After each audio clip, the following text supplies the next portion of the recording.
This is Steve Zeltzer with Workweek, and we've been covering for many years the struggle to defend health and safety and also retaliation against whistleblowers, not only on the job, but federal and state whistleblowers who work for these agencies that are trying to protect the health and safety of working people and the public in the United States.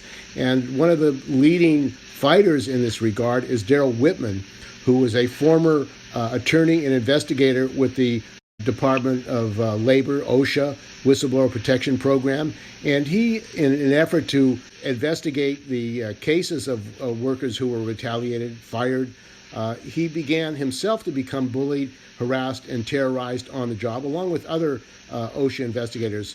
And he has been engaged in a long, epic struggle for justice, for accountability by the officials of OSHA and the Department of Labor and the U.S. government, who have been involved, according to him, in a criminal cover-up to cover up the corruption, really, in these agencies and in the government. So welcome to Workweek, Darrell. Thank you, Steve. So, Darrell, why don't you give a brief overview of your long struggle, how you started, and where we are today? It seems another age ago. I joined the Department of Labor OSHA Whistleblower Program as an investigator way back in July of 2010. And, on its face, if you look at the program and what it promises and you look at the laws, it's very attractive. And you think, here's an opportunity to actually serve the American public by defending whistleblowers who are reporting substantial and specific threats to health, safety, and financial security. And as I went along, you start as an idealist, I think. Most people do that with their job. They want to see what can I do with the job, and I was very excited about it. But from the beginning, there were clues. There were little red flags that went up that something wasn't quite right here. And they would do this in different ways. In some cases, they would just simply not allow complaints to be filed. And, one of the best ways to do that is ensure that people who are not trained, to identify the legitimate cases are basically pressured into dismissing most of the people who call in. And that was happening quite a lot. But even, they have to at least let a few people through. So the ones that did get through and, came to my desk and to the desks of the other four investigators, there was a pattern. There's a pattern. If it was a small case against a small company involving a relatively small matter, we could get through the case. We could get it filed with what's called a substantial likelihood finding that there was a problem and we could protect the whistleblower. But most of the cases we received were cases against fairly large companies, or they involved really serious issues like the mismanagement of a nuclear plant, or the falsification of testing, industrial environmental testing, for things like asbestos and radium and other things, or serious misconduct in the management of air carriers. All of those and all the rest of the cases, whenever we came into one of those kinds of cases, it became quite obvious that the program was designed to dismiss them. A lot of the investigators outside of Region 9 were not trained in the law. They weren't trained actually in the program itself. They're just basically low-level bureaucrats who get paper. They're told, do X, Y, Z with them, and they do that, sign off of it, and it's off their table. They forget about it. I was really fortunate to be able to work with a group of investigators. All of us were attorneys. I can say all of the people I worked with were dedicated public servants. We all try to do our best to understand the cases, to protect the whistleblowers. And unfortunately, we came to a consensus after a while that was not what the program wanted us to do. So there was a lot of pushback. There were very important cases that were that they would drag out for years, basically to destroy the whistleblower financially, mentally, and on all other ways, to get them to drop the case, they would even collaborate with the companies, the big companies like PG&E, FedEx, Lockheed Martin. Let's see. Oh yes, Wells Fargo Bank. All the big boys, big corporate interests. They would collaborate with them, and not just collaborate to ensure that the case was blocked and there was no accountability, but in some cases, some of the agencies involved, like the EPA and the FAA, they were actually collaborating with companies to retaliate against the whistleblowers long-term, blacklist them, destroy their lives, destroy their reputations, make sure that they could not, really support themselves and their families. It was pretty ugly, very, very ugly. So by 2014, after seeing this and documenting it for about 3 years, I took the matter to then Secretary of Labor, Thomas Perez, Perez, who is now the chair of the Democratic Party. And I advised him of what was going on, and I asked for a legitimate investigation to try to solve the problems of corruption. Instead, what we, and I mean all of us in my agency, all of the investigators, became targets of retaliation by the Department of Labor and OSHA. And within about a year after I made that report, they had purged almost all of us from the program, removed myself and another investigator, accused another investigator of being physical danger to the staff, which was absurd, and basically put so much pressure on the other two investigators that they quit. So from there, what you do as a federal employee, if you run into something like this, you're supposed to report it to several. There's two primary agencies. One is the Inspector General of your agency, and the other is the Office of Special Counsel, which is a specialized program that's designed supposedly to protect whistleblowers, federal whistleblowers. And I did that. I reported it to the Inspector General for the Department of Labor, only to discover that they had been part of the plan to get rid of me and the other investigators. They were part of the corruption in the Department of Labor.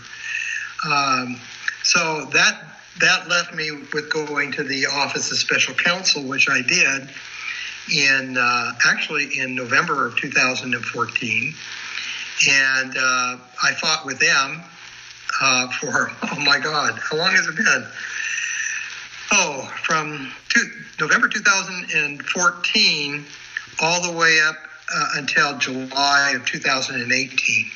And they refused, all that time, they refused to order an investigation. And again, it's designed for two purposes to do that. They basically are attacking the whistleblower and attempting to destroy whistleblowers in different ways, force them out of government, destroy them economically, their reputation, professional reputations, etc. And the other, of course, is to protect the officials, the high-level officials who have been involved in corruption. So dragging it out for more than 3.5 years meant that they make it very, very difficult to conduct an investigation at that point. Documents disappear, sometimes intentionally. People are moved, people quit, so there's no witnesses involved. So I don't know exactly why they decided in July of 2018 they were going to issue a substantial likelihood finding in my case and order an investigation. But what happened almost immediately was they ensured that the order for the investigation went to the very people who had been involved in obstructing the investigation in the first place. The Inspector General's office in the Department of Labor. And they also made sure that there wasn't any information to investigate. Now, that's all a fundamental violation of the Whistleblower Protection Act, the Federal Whistleblower Protection Act. It's very precise. It has very clear guidelines that you're supposed to give an order to the agency head. The agency head is supposed to take that order and find an appropriate party to investigate, conduct an investigation in 60 days, and at the end of that investigation, to take steps to ensure the integrity of their program and to basically restore whistleblowers or other people who have suffered from the misconduct or, abuse of authority, whatever it is. And of course, in this case, that never happened again. So here I am 2 years later, more than 2 years later, still waiting for an investigation. But during that time, what's happened is I've learned a really important lesson. You can't fight this kind of corruption by yourself. And unfortunately, a lot of whistleblowers, and I think even the public, think that somehow you can do that. This is a vast criminal operation, in fact. It exists, it spreads out, it has spread out through the federal government at the highest levels of many departments. I would estimate half of the federal budget disappears into various corrupt practices. It has now become a culture of corruption in the federal government. I don't think I'm saying anything that most people don't see already and are asking questions about. The difference is that working with other federal whistleblowers, we've been able to identify exactly how it works, who's involved, and what the purposes of this vast network of corruption are. And so now we're all in one way or another, attached to the idea that we have equal justice under law. Our Constitution provides every one of us with a promise of due process, which is the right to be protected by the law. And we're using those basic rights of citizenship to now point to the people who are corrupting the government and asking for an investigation of them, of course. And there's hundreds of them. It's really appalling. It's really appalling how many there are that have gotten involved in this. And attempting to force the door open so that people can see what's happening inside our government. The government is very close to being a total captive of this corrupt organization. It's shocking sometimes, even after almost 8 years of studying this and probing it and documenting the corruption. I still find myself sometimes shocked at how blatant the corruption is and how thoroughly corrupt some of these public officials are. These are folks who have no interest at all in the public interest. Now we're talking with Daryl Whitman, who is a former U.S. federal investigator and lawyer with OSHA. Now you've gone to the politicians about the retaliation. You went to Diane Feinstein. You went to Nancy Pelosi. You went to Grassley, who's now one of the leaders in the Senate and calls himself a defender of whistleblowers. When you went to these people, what did they tell you about the corruption that you were witnessing yourself and the retaliation? Well, it's kind of interesting. I've had kind of a mixed experience with representatives, congressional representatives. Early on, I was working with a Congressman Matt Salmon's office in Arizona with regard to one of the cases, and they were quite good. They tried very hard, but congressmen have very little actual power. I think people don't recognize that. Unless you've accumulated power by being in Washington forever, you're pretty marginalized. You're cut out of the information loop. You have to actually go and try to beg people to do their job, that sort of thing. A lot of these congressmen, and you can almost measure it, the level of corruption, by how many of them quit. After 1 term, 2 terms, 3 terms, I just simply say, I can't do this. It's not working. And so there were a few of those, all Congress people. But I went to Senator Feinstein. Actually, Senator Feinstein came to me, which was a surprise. And this was during the summer of 2014. And she said, I want to help you. I understand you're having some problems with the Department of Labor.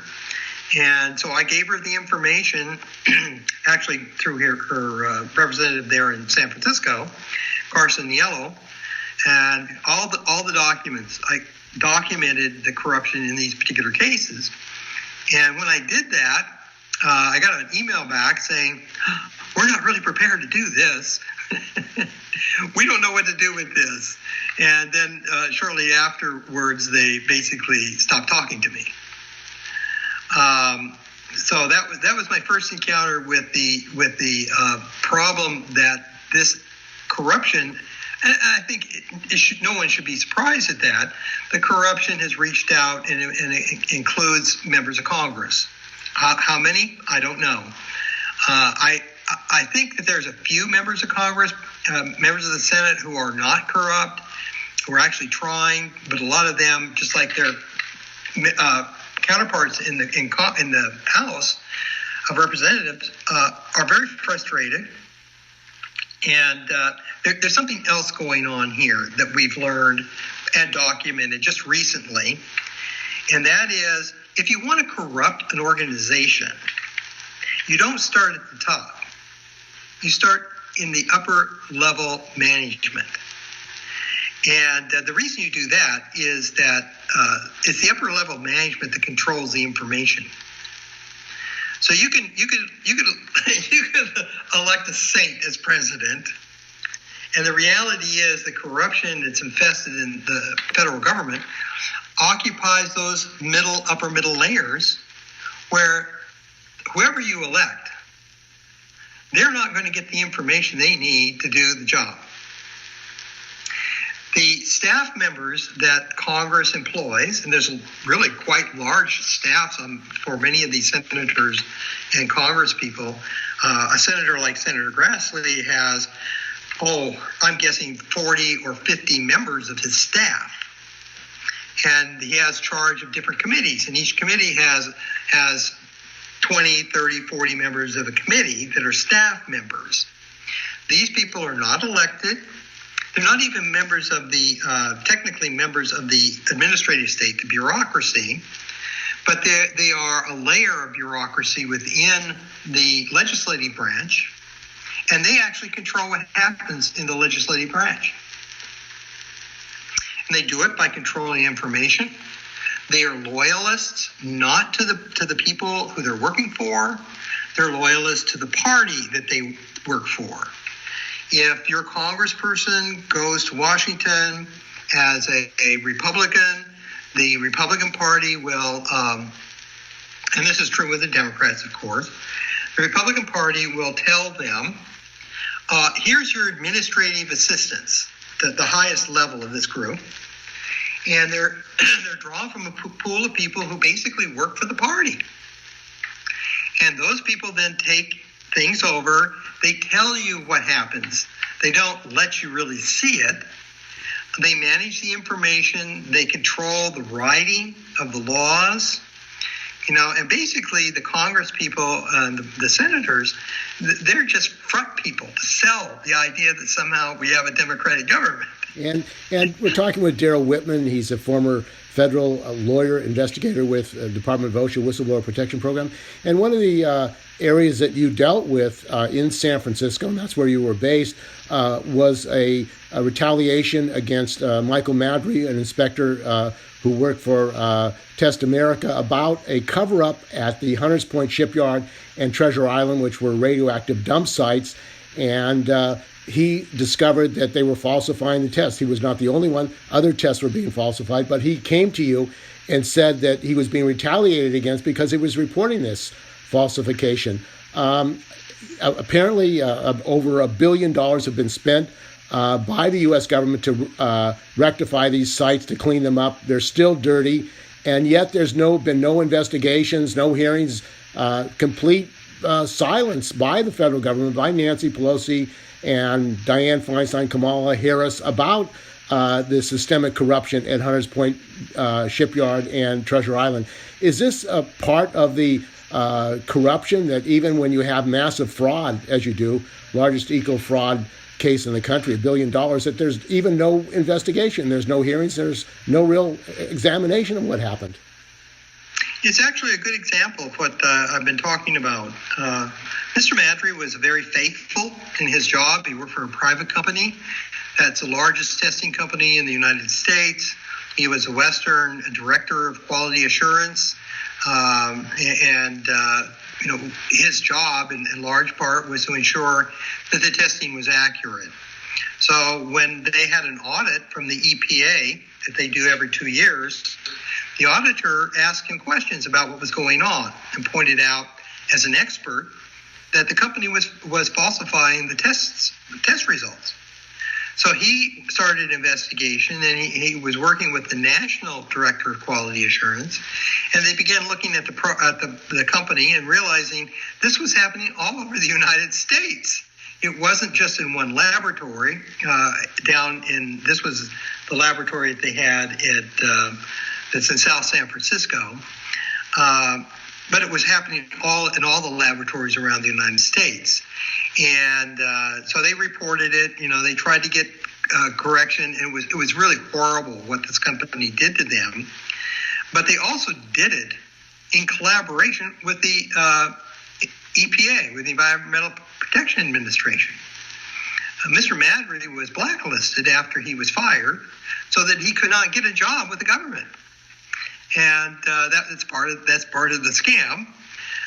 But in the case of Hunters Point and Treasure Island and the other areas which have now been identified as having corrupt tests that led to the failure of remedying the problem there, this is big money. And people need to understand, when there's big money involved, there's a lot of power involved, a lot of powerful people involved, that there's two goals. One is to protect the powerful people. And the agencies of the federal government, the agencies in the federal government will basically because there's a lot of corruption in these agencies, they will do what they can to protect the powerful private interests. And the second thing is to ensure that everybody's making money. So when you talk about $1 billion eco-fraud, in reality, that is serving the interests of the corruption in the government, because the whole point of the corruption is to divert money from the federal government to private corporations, big players and individuals. So if they've managed to divert $1 billion, they don't care whether people die or get sick or what happens. They've succeeded because they have diverted the money, and they'll be happy to divert another $1 billion rather than conduct a serious investigation and hold people accountable. They'll just simply turn this and turn it until they can wring out more money into somebody somewhere. And we're talking about, in this case, Test America, the largest testing company in the United States of toxins. They're all over the country, and the falsification of tests by that company threatens all kinds of projects. We're talking about Tetra Tech, the largest remediation company in the United States for remediating toxic dump sites where they falsified tests. They fired 6 inspectors who blew the whistle, and 2 executives went into jail. But this is the largest company, and Gavin Newsom, who's now the governor of California, actually gave them a $200 million contract after this scandal to be involved in the cleanup of the campfire. So the company got rewarded by Governor Newsom, who actually was the mayor of San Francisco, who covered up. And then you have Lennar Developers, the largest home building company in the United States, and Nancy Pelosi's cousin, Dennis Pelosi, was actually an executive of that company in getting government lands. So Nancy Pelosi, Diane Feinstein, these politicians apparently have their hands in the cookie jar as far as the development of Hunters Point Shipyard and Treasure Island. And it continues ahead. They're continuing to build and develop it, and no investigation. And these politicians know about this, and as a matter of fact, they've been part of it. Is that what you're saying? Yes. It's a perfect description of what goes on in the federal government. And when you talk about Hunters Point, as bad as that is, and it's very bad. You know, I grew up in San Francisco, and it pains me a lot to see my neighbors and neighborhoods destroyed like this. But the reality is, this happens on an even much bigger scale. Several of the people I work with are federal, were high-level federal officials who blew the whistle. You know, we can point to situations like Afghanistan. How long has the U.S. been in Afghanistan? Quote, fighting a war? Well, it goes back to, what is it now, 19 years? And that report that we had that came out, I guess, a year and a half ago, pointed out there was never a plan to win the war. The plan was to take trillions of dollars and channel it into various hands in the military, industrial state that, to profit people. There's just enormous amounts of corruption in these places. And the Democrats, with the Republicans, recently passed a bill saying that the United States should not pull out of Afghanistan. And that was passed by a big majority. I mean, in other words, the Democrats, it's a bipartisan. Yeah. I mean, this is what it's about. It's not about any of the things that the mainstream media likes to pass on, that, we're fighting for democracy, we're fighting against this or for that. That's just bullshit. It's about money, huge amounts of money. And you can say this about every war that's going on in the world that the U.S. has their fingers in. And there's a lot of them going on in Africa, for instance. It's just about finding ways to channel the wealth that the federal government collects through taxes and other vehicles to ensure that the super rich, the 0.1%, are being well fed. And this crisis now, the depression that we're going into, the mass unemployment, the pandemic, the United States was not prepared for this pandemic, even though it knew it was coming in the government. And this was under the Democrats and Republicans. There was not really a proper preparation. It's not a partisan thing. The corruption involves both political parties. Again, there are individuals in the parties, that are trying to do good things, and they've kind of bought into the idea that you change things from inside. I know I've heard this for 45, 50 years. The reality is you can't change it from the inside. The only way you can change this is by the people themselves demanding the change and sticking with it until they get the changes that are necessary to clean up the mess. Well, the question is, you have compiled, you and many other whistleblowers in the federal government and whistleblowers at private companies have compiled this material about the systemic corruption in the government of these agencies, of Officer Inspector General, and the many agencies that are supposed to be doing oversight. What gives you reason to believe that these politicians or the are going to say, well, we have to hold these agencies responsible, or for that matter, the Republicans. Attorney General Barr is going to prosecute these officials, since he and the Republican Party as well are involved in the corruption. As you say, it's a bipartisan plan. Very much. Well, I mean, politicians respond to their self-interest, and it's not, you don't need to look at them, through an ethical lens, but you look at them through a self-interest lens.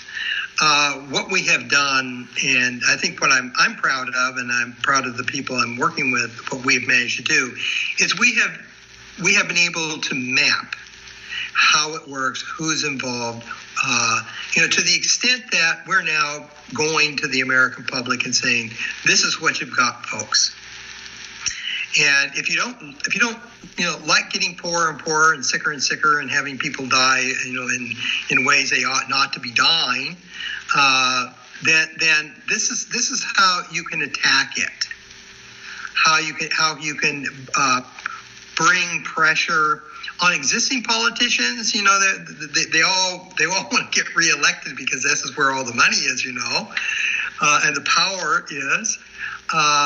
So you can make it in their self-interest to do some things. But at the end of the day, it's the knowledge of how the government actually works that's critical. Because if you don't understand that, you can't change it. We're not going to have anarchy. It doesn't work that way. Modern states don't work that way. You have to have a government, but you have to have a government that works. And to do that, you have to understand how this government has failed. It's sort of like you take your car and it's not running, and you don't just say, give me a new car. You want somebody to fix it. They have to go in and diagnose what the problems are and then tell you. Same thing if you go in for a health physical. You're looking for a diagnosis. You're looking for a description. So then you can reason out what you need to do to get well, to fix your car, or whatever it is that you're trying to do. That's what we're really trying to offer people, is a deep understanding of how this government works and why it's corrupt and how it's failed. There are good laws here. The irony is, when I joined the Whistleblower Protection group in OSHA, I read through the laws, and the laws read beautifully. The Constitution, in many ways, is a beautiful document. It gives us those 10 amendments, which is the Bill of Rights, that guarantee our freedom of speech, our right to due process, our right to a trial by jury, all this really important stuff that are the rights of citizenship. But of course, we know that government eventually decides what laws are enforced and what laws aren't enforced. But if they go too far, then they've got to come clean and say, well, folks, what we're really doing is we're replacing your rights with our power. And, I'm somebody as both an attorney and someone who's worked for the public interest most of my life. I think there's something to be saved here, and that is the rule of law as it applies to people's rights. And right now, that's in serious jeopardy, very serious jeopardy. So, in terms of getting, Senator Grassley, which is where we're at the moment, we know who he is. We are very aware of how the corruption has surrounded him, if not infected his office directly. We're now testing his office to see, can you, not just will you, can you actually defend your own laws? Because right now it's all about, can Congress actually defend its own laws that are already on the books? Not passing the law, but actually defending the laws that they got.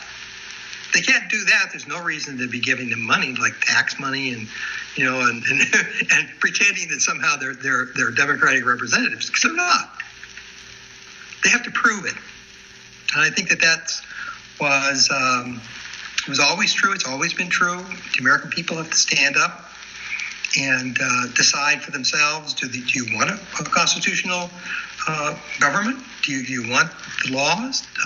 Because you're going to have to fight for them.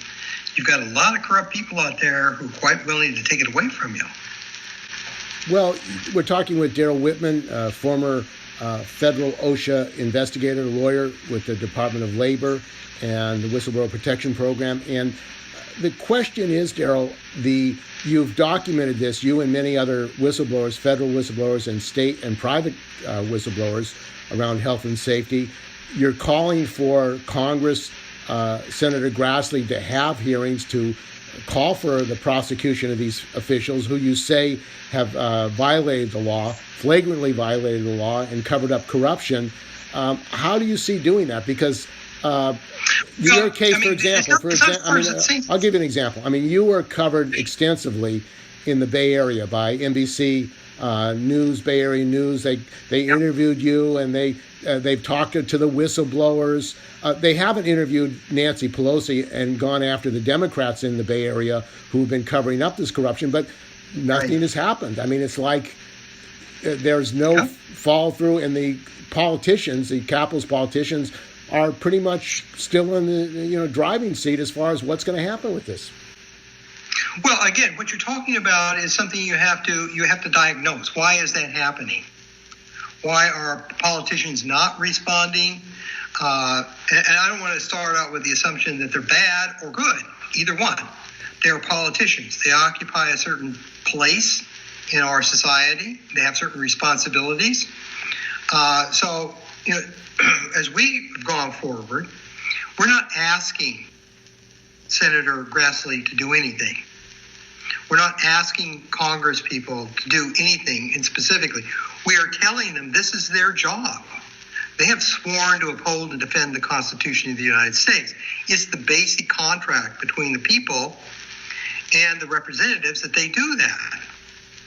And what we're going to do, and what we are doing, is we're challenging them to honor their commitments, honor their oath of office, and do the right thing, figure out what they need to do. Or, on the other hand, then we can honestly go to the American public and say, well, folks, no hope here. These people are so corrupt that they can't even see their self-interest in maintaining a system that's based on law and justice. And then it's up to the American people. Well, Daryl, the question is, we're in the midst of an election. There may or may not be an election in November. We don't know. I agree. This is a question mark. and yet, at this point, there's no debate, discussion about the corruption of the government, except for the Russians. Well, of course, the Russians are taking over. It's happening. It's happening off stage. From what I see, there's a lot of people who are deeply concerned about it. And I think the whole pandemic thing has brought it to the surface. Because as you pointed out earlier, there supposedly was some kind of foreknowledge that this was going to happen, and we know that's true. We know that there are things, at least if you look around the world, there are things that can be done, should be done to minimize the effects of this pandemic. But why are they seem to be particularly difficult to solve in the United States? Europe is basically cut off the U.S. A lot of countries are isolating the U.S. from the rest of the world because they see an inability of the federal government and the political class here to protect their own people. And they understand that, they've got problems where they are, trying to deal with the pandemic in their ways. They don't want to be seen as being collaborative with people who are either completely ineffective or completely corrupt. So there again, this is a moment that really has tested the values of a lot of people. And when you look around there and you can see, what some of the sacrifices of people that have been made, You work a lot with the labor groups. You know how it affects workers. I mean, primarily it affects workers more than any other group. And why can't the government protect these workers? This is the foundation principle for government, is to protect people from knowable threats. And they're not doing that. They're not doing that in all over the country in different ways. Why has the response of the government made Jeff Bezos worth $30 billion more? And there's a lot of people who are making a huge amount of money off of this crisis. This is just thoroughly a matter of corruption. But isn't this the nature of capitalism? I mean, pandemics, crisis are an opportunity to increase your profit and, in this case, destroy small businesses so that big businesses make more money. I mean, isn't this regularly what happens in this kind of crisis? Pandemic has exacerbated the crisis and exposed the fissures in American society. And that's the question you raise. Why is it that Taiwan, South Korea, China, Europe now are able to deal with the virus in a much more organized way than American capitalism? I mean, that's the question. I mean, people are asking in the United States. It used to be the great country with all the resources and all the wealth, and we can't fight ourselves, defend our frontline workers. Our nurses are dying because they can't get masks and proper PPE. I mean, it really has exposed the corruption. Even in California, Governor Newsom has lowered the standards of the Cal OSHA, so they're not required to provide new masks after use. There are less than 200 OSHA inspectors in California for 19 million workers. And yet this is not an issue in California about why the epidemic, the virus is growing again.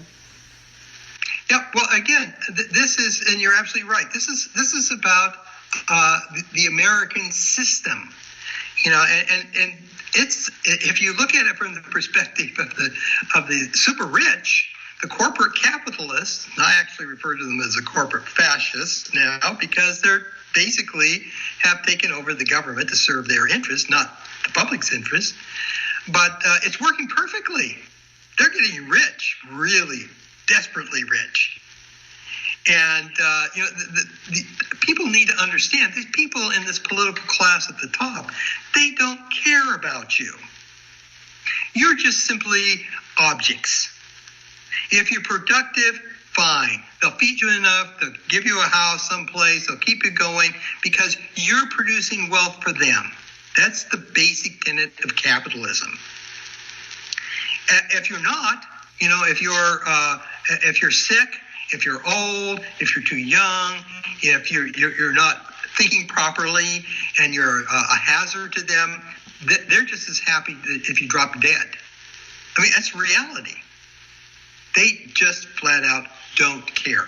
If you go back to the 19th century, when you had completely unregulated capitalism running amok in the last part of the 19th century, you see this, with the workers and the way the workers were attacked, openly attacked, their lives destroyed. How many Chinese died building that railroad over the Sierra Nevada mountains?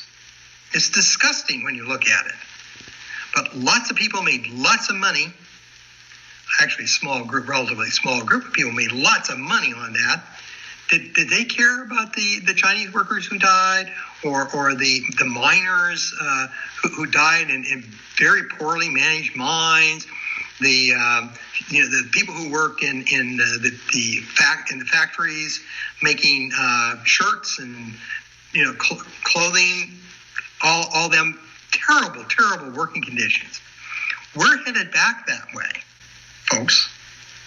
And it's obvious, like you have Upton Sinclair writing about the jungle, the stockyards in Chicago, and yet today Trump ordered these plants to be restarted, Defense Production Act, yet is not requiring that they provide health and safety for these workers.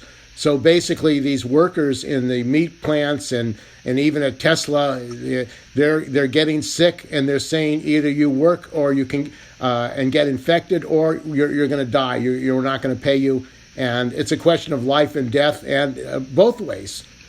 Go to work and die because you get infected. This is the political class at work. If the working people in this country, and the small business people and the farmers, and there's a whole range of people here who are just fodder to this political class, the senior political class. If they're not organized, if they can't work together around a common interest in ensuring the integrity of government and its protections for people, then these people are just going to look at you as a nuisance. And the workers, the whistleblowers that you have brought together are from different points of view, Republican, Democrat, conservative, liberal, but they believe that there should be justice and accountability. And they put their lives on the line by speaking out for the defense of the law, defense of health and safety for working people in the United States and the world. Yeah. Well, that's the common denominator here.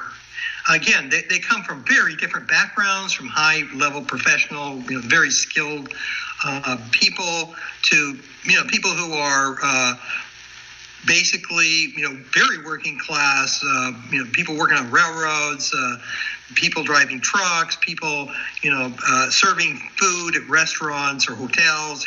They come from a very diverse background.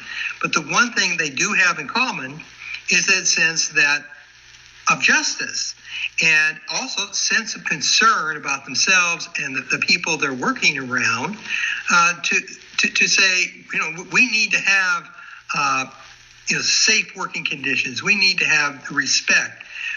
And that should open up a whole conversation across the board, regardless of whether you're conservative or liberal, or you're, a Marxist, or you're a libertarian or whatever.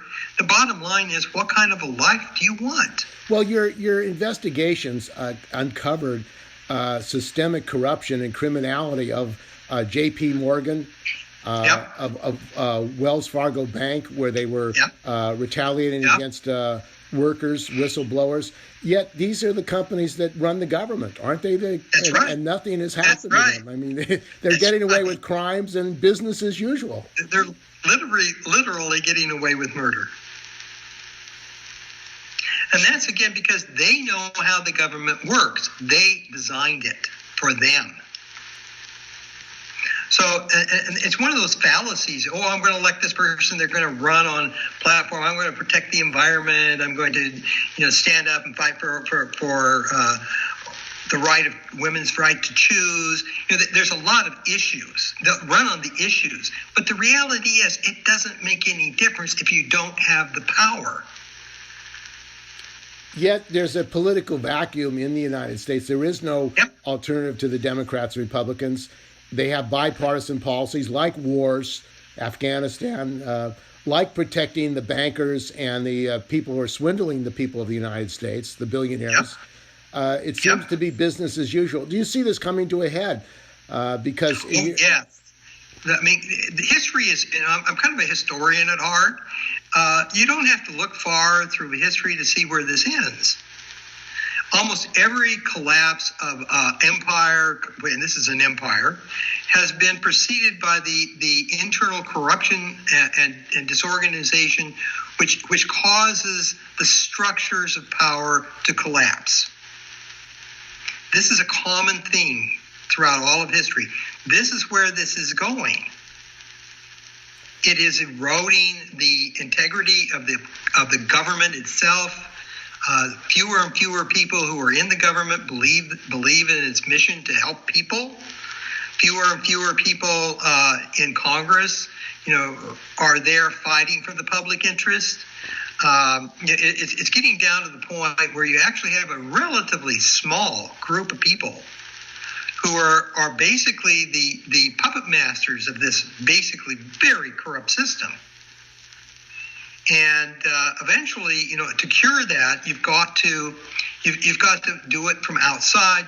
People have to become informed, so they understand that promising, to save the ducks or whatever it is, that might be a really important issue to you.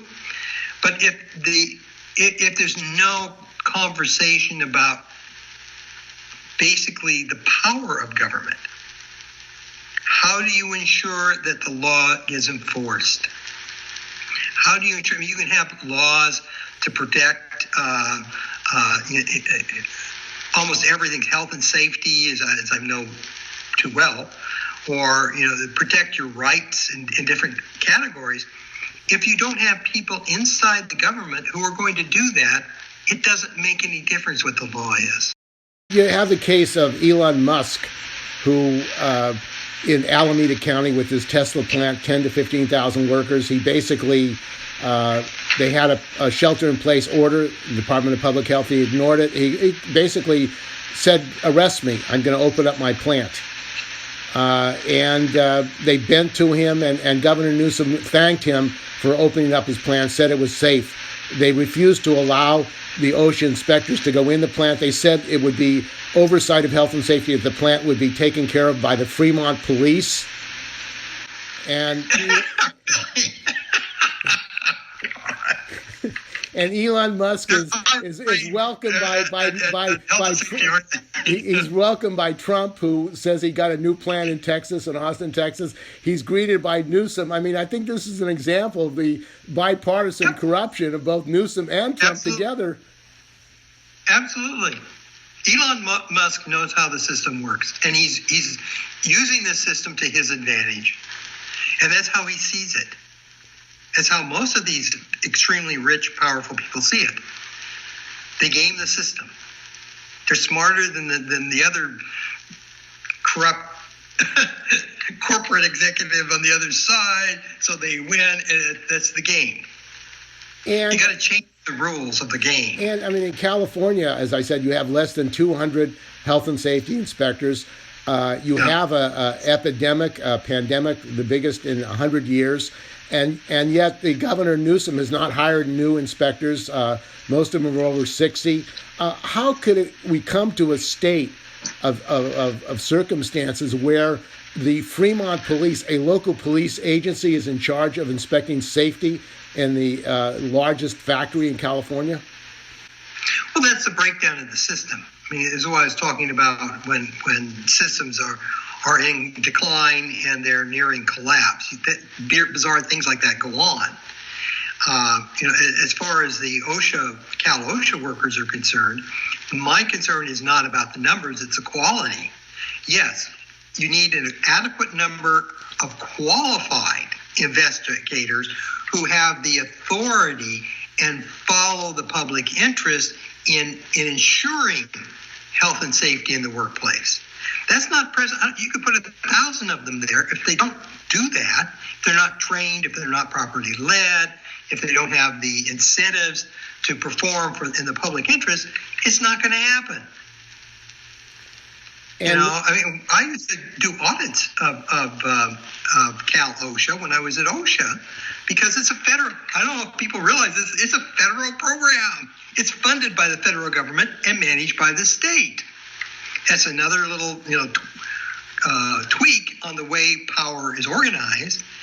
And the federal government, if they wanted to, could actually come in and take it away from Cal OSHA and ensure that all this was done properly. But federal OSHA doesn't care either. Well, they both want to keep the Tesla plant open.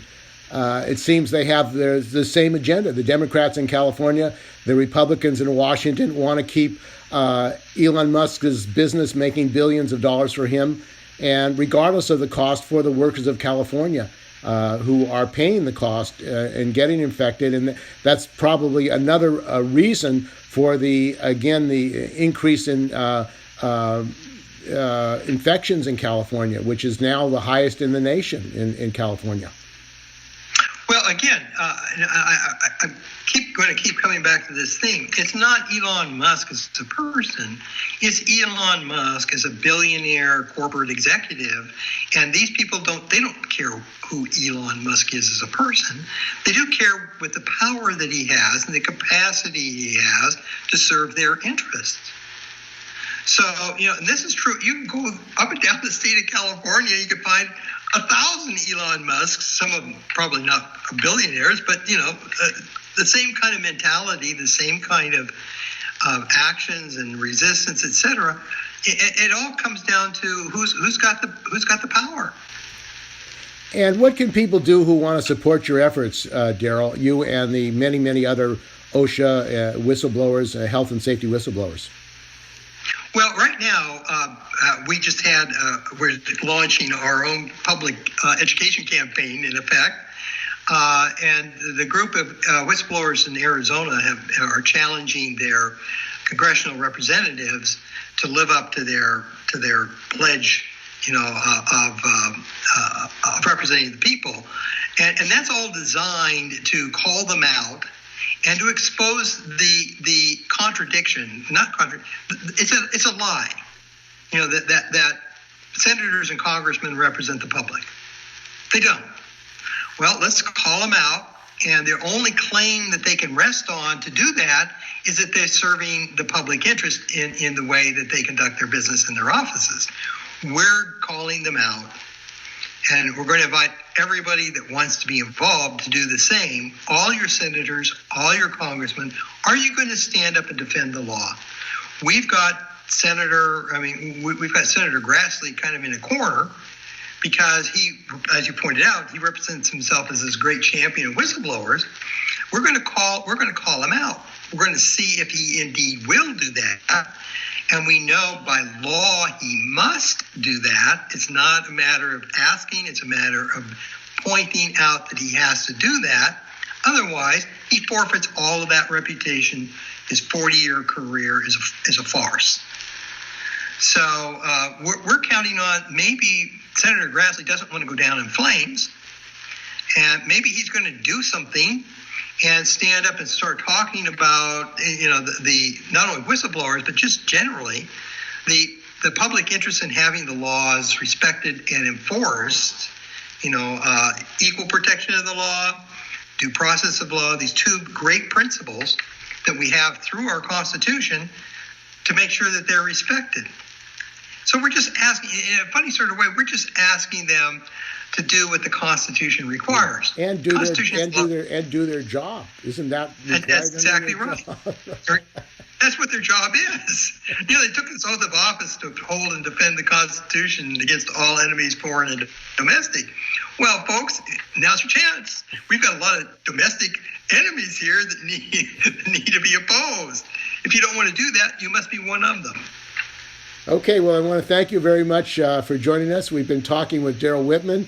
He is a former federal OSHA investigator and lawyer who fought to protect the health and safety of people in the United States, working people and the public, and he was retaliated against for standing up for whistleblowers, private whistleblowers. So he and many other federal whistleblowers now are standing up and organizing Whistleblowers United to take up this fight for the American people and our future. So thanks for joining us on Work Week, Daryl.